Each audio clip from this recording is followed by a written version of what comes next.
যে ব্যক্তি সকাল বেলা 3 বার তেলাওয়াত করবে আউযু বিল্লাহিস সামিউল আলিম মিনাশ শাইতানির রাজিম, এরপরে সূরা হাশরের শেষ 3টি আয়াত তেলাওয়াত করবে, রব্বুল আলামিন ওই ব্যক্তির জন্য 70,000 ফেরেশতা নিয়োগ দিবেন যারা সারা দিন ওই লোকের জন্য মাগফিরাতের দোয়া করবে।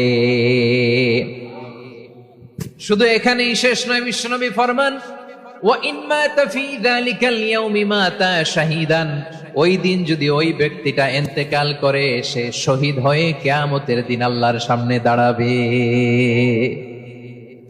সকালবেলা যদি পড়েন 3 বার আউযু বিল্লাহিস সামিউল আলিম মিনাশ শাইতানির রাজিম 3 বার পড়ে সূরা হাশরের শেষ 3 আয়াত যদি তেলাওয়াত করেন, তাহলে আপনার জন্য আল্লাহ তাআলা 70,000 ফেরেশতা নিয়োগ করবে।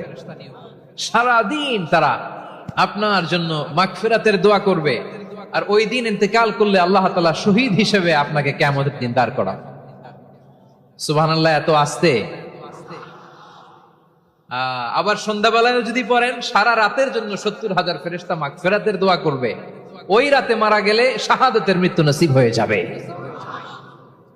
এজন্য এই দোয়াটা পড়ার দরকার আছে না নাই?